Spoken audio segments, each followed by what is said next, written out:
Hello there, welcome to DaveTech YouTube channel, and in this video I will show you how to watch fashion TV on Hisense Smart TV. This isn't difficult. If you find the video helpful, make sure to like, subscribe and share for more important videos like this.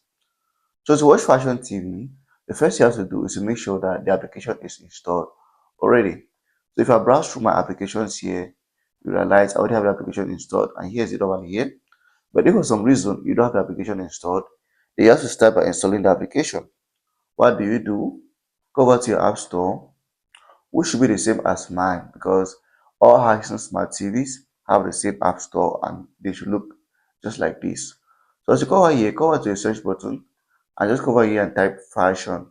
I am going to see the application. Here's how it looks like. And since it's already installed, I'm just going to click on it once and it's going to launch on my Hisense TV.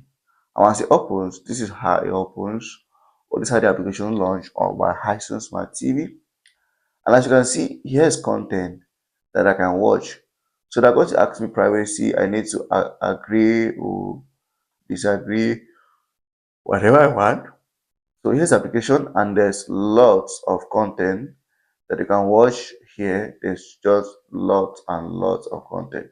So you can go over to the menu here. There is home, there is search, there is about, there is more, and there is an exit button. So you choose what content you want to watch, and once you're done, you can always exit from here. So that's how to use the fashion TV application on Hisense Smart TV.